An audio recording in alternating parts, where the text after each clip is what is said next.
Hello everyone, जय हिंद, वंदे मातरम। मैं आपका स्वागत करता हूं आपके अपने यूट्यूब चैनल कृष्णा स्टडी मस्ती पे। तो आइए हम लोग आज जो क्लास में डिस्कशन करने वाले हैं वो हमारा फिर से सीडीपी की क्लास होगी। अगर हम बात करें तो पीवाईक्यू का जो एनालिसिस हम लोग इस वीडियो में करने वाले हैं। अगर हम सीडीपी की बात करते हैं तो बाल विकास को हम लोग बहुत ही अच्छे तरीके से इसमें डिस्कशन करने वाले हैं जो प्रीवियस ईयर के क्वेश्चन है। अगर हम बात करें तो ये हम लोगों का सेशन हो जाएगा 8। ओके, अगर आपने अभी तक पिछली वीडियो को नहीं देखा है तो जाके कृष्णा स्टडी यूट्यूब चैनल पे, कृष्णा स्टडी मस्ती के यूट्यूब चैनल पे आप जाके वहाँ से वीडियो को विजिट कर सकते हैं, पिछली वीडियो को। और अगर हाँ चैनल पे पहली बार विजिट कर रहे हैं तो चैनल को सब्सक्राइब कर लीजिएगा, बेल आइकन को प्रेस कर लीजिएगा जिससे कि आपको नए नए अपडेट मिलते रहे।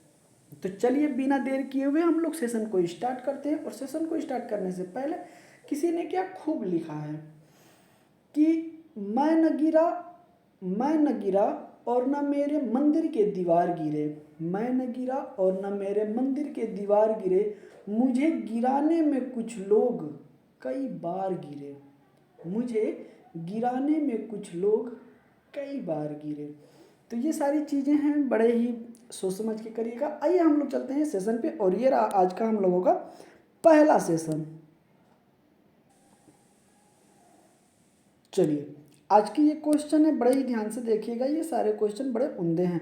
अगर हम बात करते हैं तो हम लोग 115 क्वेश्चन तक कंप्लीट कर लिए हैं और 116 से हम लोगों को आज आगे चलना है। तो बड़े ही ध्यान से देखिएगा। अगर हम बात करते हैं तो ये क्वेश्चन आपको देखने पे यहाँ पे मिल जाएगा कि ये क्वेश्चन 24/1/2023 के फर्स्ट शिफ्ट में ये क्वेश्चन पूछा गया था।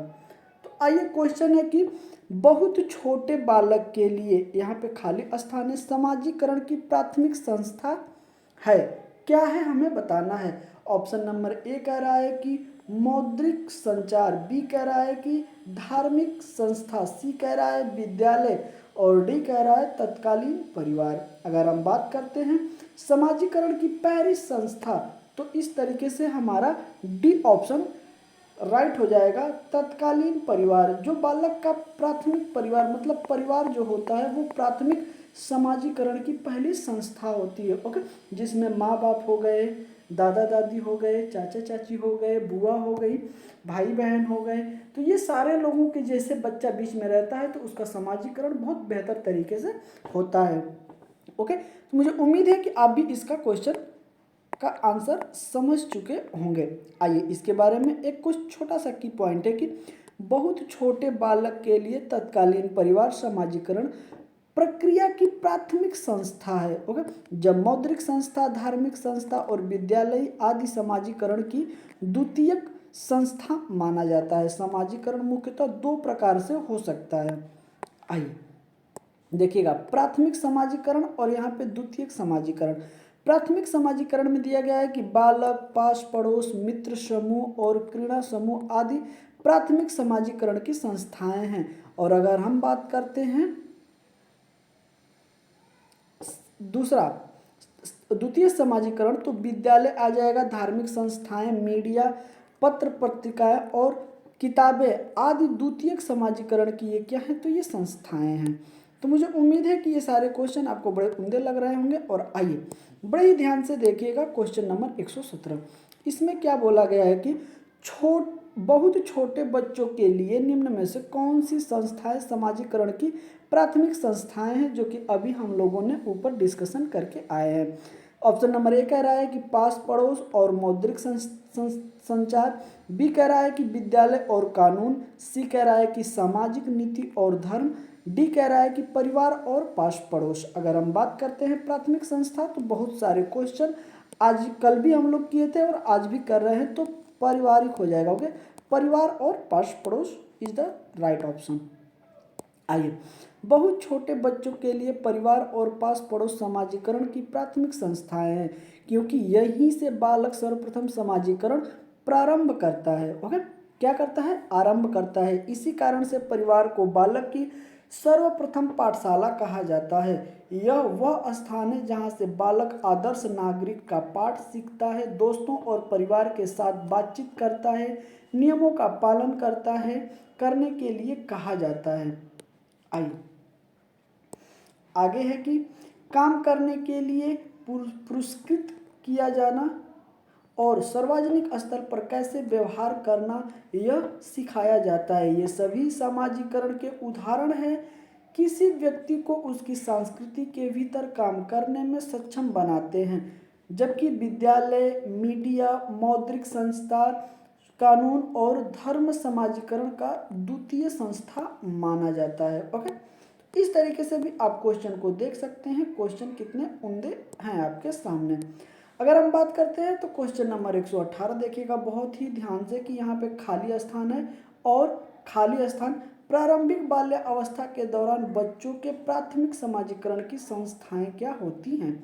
ऑप्शन नंबर ए कह रहा है कि धार्मिक संस्थाएं और कानून, बी कह रहा है कि पास पड़ोस और सामाजिक नीतियां, सी कह रहा है कि प्रिंट, मौद्रिक, मीडिया और विद्यालय, डी कह रहा है कि परिवार और पास पड़ोस। अगर हम बात करते हैं तो इसका भी इज द राइट ऑप्शन क्या हो जाएगा, परिवार और पास पड़ोस। इस लिहाजे से हमारा सी ऑप्शन क्या हो जाएगा, करेक्ट हो जाएगा। ओके, आइए आगे चलते हैं।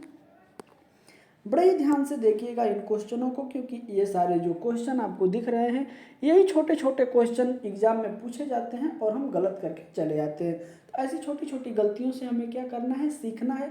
जितना भी गलती हो सके आप यहाँ कर लीजिए, लेकिन जिस दिन आप पेपर में बैठिएगा उस दिन ये गलती आपसे ना हो पाए। ओके, आइए बहुत ही ध्यान से देखिएगा कि प्राथमिक समाजीकरण एक प्रक्रिया है जो जीवन के आरंभिक वर्षों के दौरान होती है। ओके, प्रारंभिक वर्षों के दौरान होती है। इसमें एक बच्चा अपने परिवार से मानदंड, मूल्य, ज्ञान, लिंग पहचान और सामाजिक कौशल प्राप्त करता है। परिवार, माता पिता, पास पड़ोस प्रारंभिक बाल्य अवस्था के दौरान बच्चे के प्राथमिक समाजीकरण की ये संस्थाएं होती हैं। ओके, मुझे उम्मीद है कि ये सारे क्वेश्चन आपको बहुत ही उम्दे लग रहे होंगे और सारे क्वेश्चन आपसे बन भी रहे होंगे। आइए क्वेश्चन नंबर 119 देखिएगा कि बहुत छोटे बच्चे के समाजीकरण के संदर्भ में कौन सा कथन सही है। हमें बताना है कौन सा कथन सही है। ओके, ऑप्शन नंबर ए कह रहा है कि विद्यालय समाजीकरण की प्राथमिक संस्था है, बी कह रहा है कि परिवार समाजीकरण की प्राथमिक संस्था है और सी कह रहा है कि सहपाठी समूह समाजीकरण की प्राथमिक संस्था है और डी कह रहा है कि मौद्रिक संचार समाजीकरण की प्राथमिक संस्था है। अगर हम बात करते हैं प्राथमिक संस्था की, जो कि इसमें सही वाला विकल्प हमें क्या करना है, देखना है, तो उस हिसाब से अगर हम देखें तो हमारा इज द राइट ऑप्शन इसमें बी करेक्ट हो जाएगा। क्या हो जाएगा, बी करेक्ट हो जाएगा। ओके, ऑप्शन हमारा क्या हो जाएगा, बिल्कुल ही करेक्ट हो जाएगा। परिवार समाजीकरण की प्राथमिक संस्था माना जाता है या संस्था है। ओके, तो बी हमारा क्या हो जाएगा, करेक्ट ऑप्शन हो जाएगा। आइए चलते हैं अगले पेज पे। आइए देखिएगा ऑप्शन को कि बी है तो बी में क्या बोला गया है कि बड़े ही ध्यान से आप देखने की कोशिश करिएगा। ओके, कि बहुत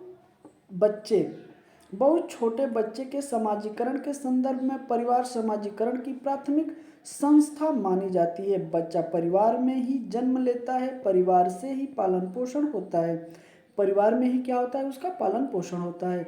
माता पिता प्रथम शिक्षक होते हैं, परिवार से ही वह स्नेह, त्याग, सहयोग, दया, आज्ञा पालन आदि उच्च कोटि के गुण सीखता है। इसीलिए परिवार शिशु के प्रथम पाठशाला है। समाजीकरण की अन्य संस्थाएं निम्न प्रकार हैं।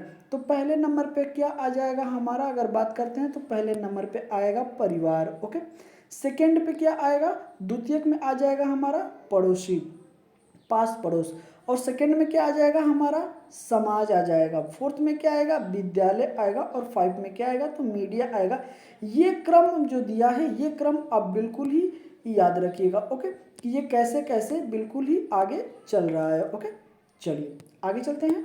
देखिएगा क्वेश्चन को बड़े ही ध्यान से देखिएगा। क्वेश्चन नंबर 120 क्या इसमें बोला गया है, प्रारंभिक बाल्य अवस्था के दौरान निम्न में से कौन सी संस्था बच्चों के समाजीकरण की प्राथमिक संस्था की भूमिका निभाती है। जैसे कि इस क्वेश्चन पर हम लोग काफ़ी देख चुके हैं। अगर हम बात करते हैं तो ऑप्शन नंबर ए कह रहा है कि सामाजिक मीडिया, बी कह रहा है परिवार, सी कह रहा है कानून, डी कह रहा है धार्मिक संस्थाएं। तो इसका इज द राइट ऑप्शन हमारा बी हो जाएगा, परिवार हो जाएगा। जब भी प्राथमिक प्राथमिक समाजीकरण का बात करेगा तो उसमें हम लोगों का answer B is the correct option हो जाएगा। ओके, परिवार। आइए बड़े ध्यान से देखिएगा कि समाजीकरण वह प्रक्रिया है जिसके माध्यम से समुदाय अपने सदस्यों को सामाजिक रूप से अनिवार्य होने के लिए समाज के मापदंडों और मूल्यों के बारे में शिक्षित करते हैं। यह शैशव अवस्था और बाल्यावस्था के दौरान होता है। यह उस प्रक्रिया को संदर्भित करते हैं जहां बच्चे को प्रारंभिक बाल्यावस्था में परिवार के माध्यम से समाजीकृत किया जाता है।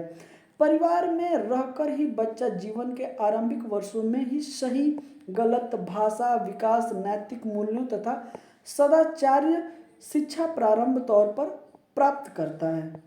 ओके, आइए, अतः यह रेखांकित करता है कि प्राथमिक समाजीकरण की प्रक्रिया प्रमुख कारक जो होता है वो परिवार ही माना जाता है। ओके, आइए अगले क्वेश्चन को आप बहुत ही ध्यान से देखिएगा। इसमें एक है आपका अभिकथन जो कि ए दिया है और कारण रीजन दिया है आपका आर। ओके, तो आइए अभिकथन को पढ़ना है, आर को पढ़ना है और हमें उसके बाद आंसर देने हैं। ओके, तो बड़े ही ध्यान से देखिएगा क्वेश्चन को। अगर हम बात करते हैं क्वेश्चन नंबर 121, इसमें बोला गया है कि बच्चे केवल औपचारिक स्कूली शिक्षा द्वारा ही कौशल, मूल्य और रीतियां सीखते हैं या ग्रहण करते हैं। आर कह रहा है कि बच्चों का समाजीकरण एक सरल व रेखीय प्रक्रिया है। अब हमसे बोला गया है कि सही विकल्प का चयन करें, तो आइए सही विकल्प का हम चयन करते हैं। बड़े ही ध्यान से देखिएगा, ए और आर दोनों सही है। आर जो है ए की व्याख्या करता है। बी कह रहा है कि ए आर दोनों सही है लेकिन आर जो है ए की व्याख्या नहीं करता है। सी कह रहा है कि ए सही है परंतु आर गलत है और डी कह रहा है कि ए और आर दोनों ही गलत हैं। अगर हम बात करें तो इसका इज द राइट ऑप्शन क्या हो जाएगा, इसका is the right option D हो जाएगा कि दोनों ही क्या है, गलत हैं। ओके, आइए ये दोनों कैसे गलत हैं अब इसके बारे में हम लोग कुछ देखते हैं की पॉइंट को। ओके, आइए बड़े ध्यान से देखिएगा। उपयुक्त प्रश्न में अभिकथन ए व कारण आर दोनों गलत हैं। बच्चे केवल औपचारिक स्कूली शिक्षा द्वारा ही कौशल, मूल्य और रीतियां ग्रहण नहीं करते, वह अनौपचारिक शिक्षा द्वारा भी अपने दैनिक क्रियाकलापों का भी अध्ययन करते हैं।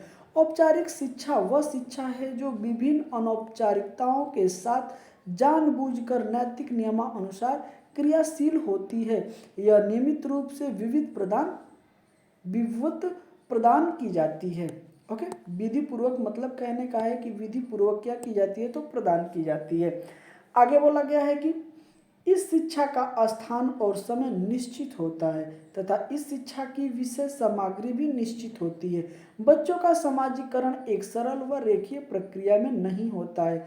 बच्चे भिन्न भिन्न समाज में विकसित होते हैं, इसीलिए इसे रेखीय नहीं कहा जा सकता। बालक के समाजीकरण में अनुकरण का बहुत अधिक महत्व होता है क्योंकि आरंभ से ही वह दूसरों का अनुकरण करके अनेक बातों को सीखता है। बच्चे के बारे में ये बोला जा रहा है। ओके, जैसे घर और समाज के लोग बातचीत करते हैं और व्यवहार करते हैं, बच्चे उसी का अनुकरण करते हैं और फिर वैसा ही क्या करते हैं, व्यवहार करते हैं। इसीलिए बड़े ही सोच समझ के घर में व्यवहार करना चाहिए। अगर छोटे बच्चे हैं तो उनके सामने कोई झगड़ा ना करें। ओके, उनके सामने ऐसे कोई बहस ना करें जिसपे वो बच्चा इरिटेट हो जाए या फिर गुस्सा करने लगे या फिर अपने बोली को, अपने भाषा को भी एक मर्यादा के तहत रखनी चाहिए जिससे कि बच्चे पे उसका बुरा प्रभाव न पड़े। तो इन सब बातों को हमें क्या करना है, देखना होता है ताकि बच्चे पे बुरा प्रभाव न पड़े, क्योंकि जो हम करते हैं उनके सामने बच्चे उसी का क्या करते हैं, अनुकरण करते हैं। तो ये बातें जो होती हैं हमें विशेष तौर पे ध्यान रखने वाली बातें होती हैं। ओके, आइए चलते हैं अगले क्वेश्चन पे। चलिए बड़े ही ध्यान से अगले क्वेश्चन को देखिएगा कि इसमें क्या बोला गया है। इसमें बोला गया है प्रारंभिक बाल्यावस्था के दौरान, यहाँ पे खाली स्थान समाजीकरण का प्राथमिक कारण और यहाँ खाली स्थान समाजीकरण का द्वितीय कारक है, हमें बताना है। ओके, ऑप्शन नंबर ए कह रहा है कि जनसंचार माध्यम एवं परिवार, बी कह रहा है कि विद्यालय और परिवार, सी कह रहा है कि परिवार एवं विद्यालय, डी कह रहा है मुद्रिक माध्यम एवं जनसंचार माध्यम। अगर हम बात करते हैं तो बाल्यावस्था के समाजीकरण का प्राथमिक कारक हो जाएगा हम लोगों का विद्यालय, और द्वितीय कारक हो जाएगा, सॉरी, प्रथम कारक हो जाएगा परिवार और द्वितीय कारक हो जाएगा हमारा विद्यालय। इस लिहाजे से हमारा सी ऑप्शन क्या हो जाएगा, करेक्ट हो जाएगा। सी ऑप्शन बिल्कुल ही करेक्ट हो जाएगा। आइए आगे चलते हैं, बड़े ही ध्यान से इनको देखिएगा। प्रारंभिक बाल्यावस्था के दौरान परिवार समाजीकरण का प्राथमिक कारक होता है, क्योंकि बाल्यावस्था के प्रारंभिक 5 वर्षों में परिवार ही बालक के सीखने की प्रक्रिया में अहम भूमिका का निर्वहन करता है, जिससे माता पिता बालक के प्रारंभिक शिक्षक होते हैं, जो कि प्राथमिक तौर पर आचरण, सभ्यता, संस्कृत, भाषा तथा नैतिक गुणों का ज्ञान लेते हैं।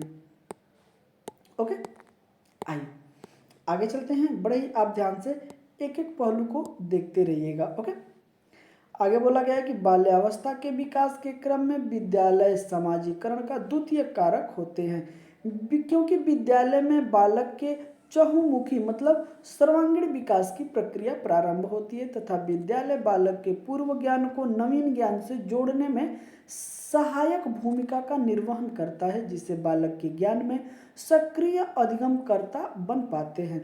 तो विद्यालय क्या करता है, जो इनके पूर्व ज्ञान होते हैं और जो इनके नवीन ज्ञान होते हैं, इनके बीच में क्या करता है, एक संबंध स्थापित करता है, जिससे माध्यम से इनका बालक का चहुमुखी विकास हो सके। ओके, आइए आगे चलते हैं, बड़े ही ध्यान से देखिएगा क्वेश्चन नंबर 123 को। निम्नलिखित में से कौन प्राथमिक समाजीकरण माध्यम है? ए कह रहा है कि विद्यालय, बी कह रहा है सरकार, सी कह रहा है मीडिया, डी कह रहा है परिवार। अगर हम बात करते हैं किसका, प्राथमिक समाजीकरण का, किसका प्राथमिक समाजीकरण का, तो ऑप्शन नंबर डी हमारा क्या हो जाएगा, करेक्ट हो जाएगा। जैसे कि हम लोगों ने अन्य क्वेश्चन में भी इस चीज को देखते हुए और करते हुए आ रहे हैं।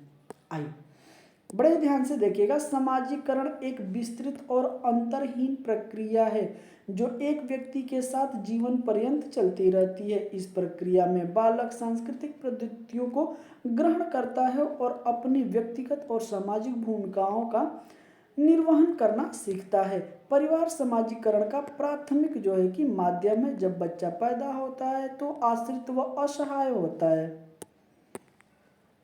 ओके, जब बच्चा पैदा होता है तो आश्रित व असहाय होता है। उसकी विभिन्न शारीरिक और मानसिक आवश्यकताएं होती हैं। उन्हें अपने शरीर और मानसिक आवश्यकताओं की पूर्ति के लिए माता पिता पर निर्भर रहना पड़ता है। इस प्रकार बच्चा अपने माता पिता तथा परिवार के अन्य सदस्यों के सामने अपना जीवन प्रारंभ करता है, तथा वह ज्ञान, व्यवहार और तरीके आदि परिवार से ही अर्जित करता है। ओके, आगे बोला गया है कि यहाँ पे और रहेगा, और परिवार के प्रतिमानों के अनुकूल इन सभी पद्धतियों का हृदयंगम करता है तथा सीखता है, जो उनके सामाजिक होने की प्रक्रिया का प्रारंभिक सोपान होता है। तो इस तरीके से भी आप एक एक क्वेश्चन को देखते हुए चलिएगा, क्योंकि यही सारे क्वेश्चन आते हैं जब एग्जाम में, तो हमसे गलती करके चले आते हैं। ओके, तो हम लोगों को ये गलती नहीं करना है और बिल्कुल भी क्या करना है, बच के रहना है। ओके, आइए क्वेश्चन नंबर 124 कह रहा है कि निम्नलिखित में कौन सा समाजीकरण के गौण वाहक हो जाते हैं।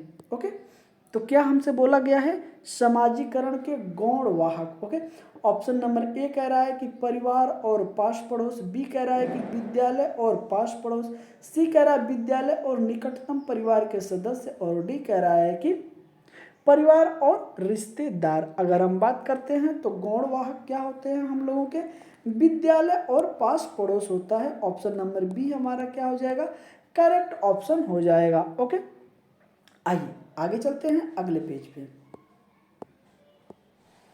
चलिए आइए क्वेश्चन नंबर 125 देखिएगा कि बच्चे के समाजीकरण में परिवार, खाली स्थान है, भूमिका निभाता है। कौन सी भूमिका निभाता है। ओके, ऑप्शन नंबर ए कह रहा है कि कम महत्वपूर्ण, बी कह रहा है कि रोमांचकारी, सी कह रहा है मुख्य, और डी कह रहा है कि गौण।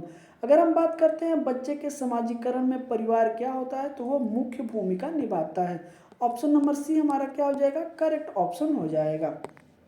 आइए बड़े ही ध्यान से देखिएगा, इसमें क्या बोला गया है कि बच्चे के समाजीकरण में परिवार ही मुख्य भूमिका निभाता है।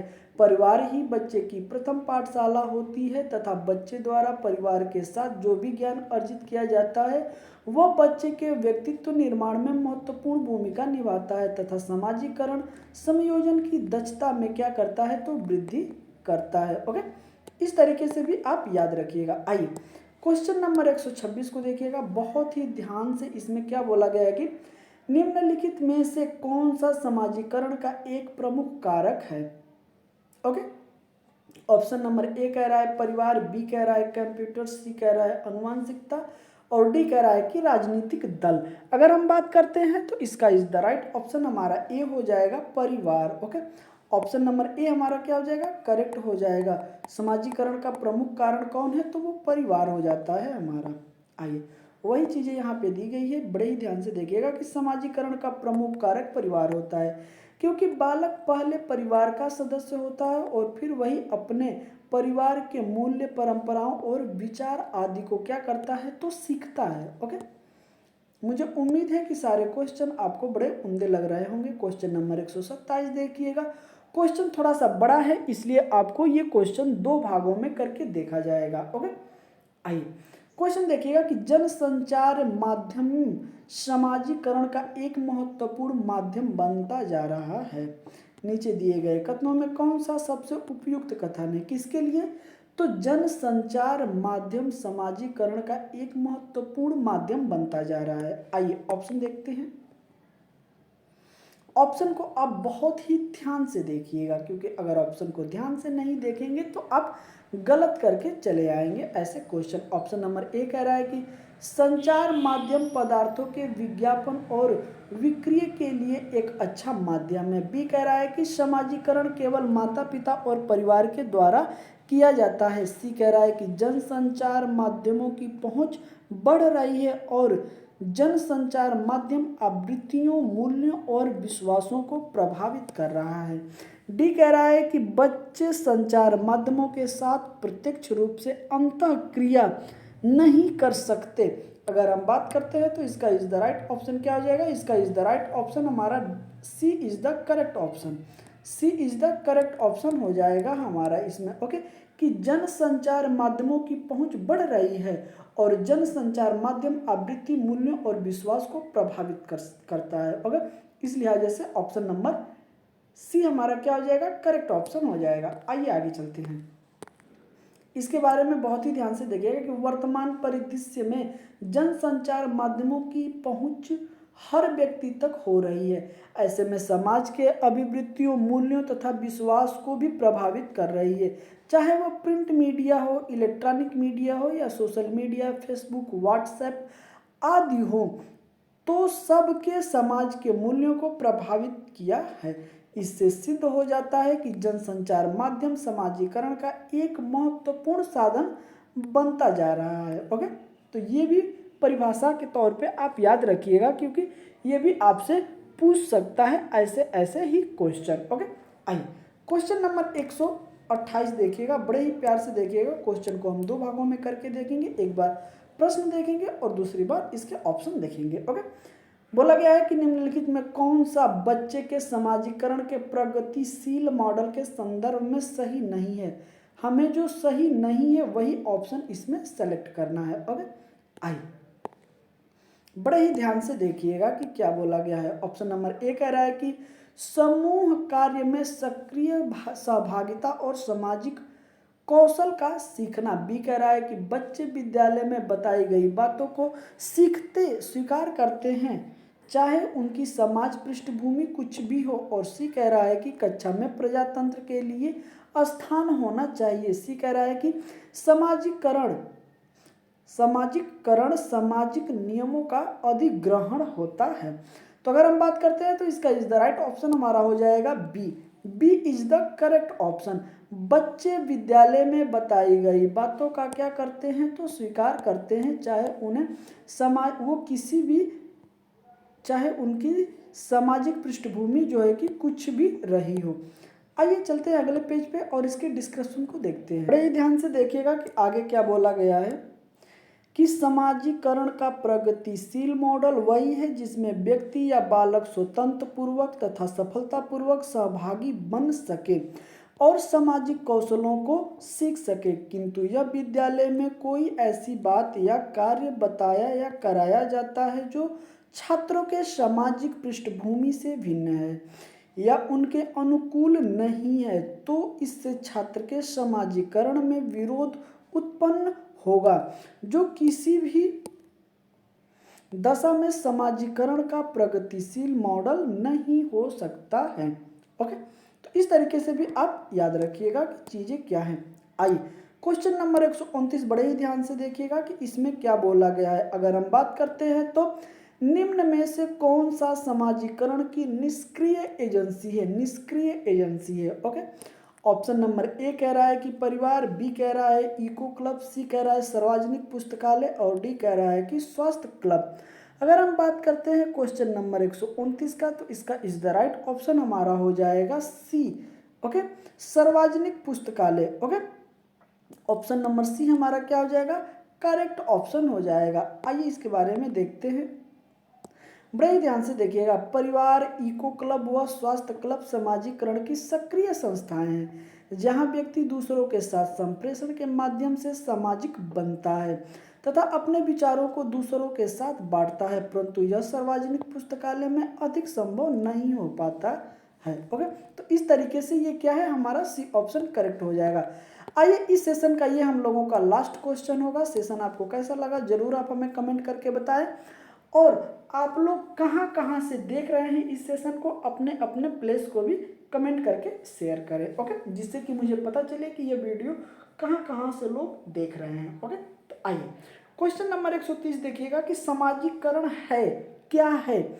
ऑप्शन नंबर ए कह रहा है कि सामाजिक मापदंडों में परिवर्तन, बी कह रहा है कि शिक्षक एवं पढ़ाए गए के बीच संबंध, सी कह रहा है कि समाज के आधुनिकीकरण की प्रक्रिया और डी कह रहा है कि समाज के मापदंडों के साथ अनुकूलन। अगर हम बात करते हैं तो इसका is the right option D is the correct option हो जाएगा। ओके, समाज के मानदंडों के साथ अनुकूलन करना ही क्या हमें सिखाता है, ये समाजीकरण होता है। ओके, ऑप्शन नंबर हमारा क्या हो जाएगा, option number D is the correct option. Okay, आइए इसके बारे में हम देखते हैं तथ्य को, और उसके बाद हम यहीं पे सेशन को द एंड करेंगे। सेशन अच्छा लगा हो तो आप सेशन को लाइक शेयर कर दीजिएगा। ओके, आइए बड़े ही ध्यान से देखिएगा कि व्यक्ति का समाज के मापदंडों के साथ अनुकूलन ही समाजीकरण है, अर्थात समाजीकरण वह प्रविधि है जिसके द्वारा संस्कृति को एक पीढ़ी से दूसरे पीढ़ी तक हस्तांतरित किया जाता है। इसके माध्यम से मानव अपने समूह एवं समाज के मूल्यों, रीति रिवाज, लोकाचारों, आदर्श एवं सामाजिक उद्देश्यों को सीखता है। दूसरे शब्दों में कह सकते हैं कि समाजीकरण एक प्रक्रिया है जिसके द्वारा मानव को सामाजिक सांस्कृतिक संसार से परिचित कराया जाता है। ओके, तो इस तरीके से भी आप देख सकते हैं। अगले सेशन में हम लोग अगले क्वेश्चन से स्टार्ट करेंगे। सेशन आपको कैसा लगा आप हमें जरूर कमेंट करके बताएं। ओके, और आप कहाँ से इस सेशन को देख रहे हैं, आप अपना प्लेस भी यहाँ पे शेयर करें। ओके, मिलते हैं आपसे अगले वीडियो में, तब तक के लिए जय हिंद, वंदे मातरम, अपना ख्याल रखिएगा।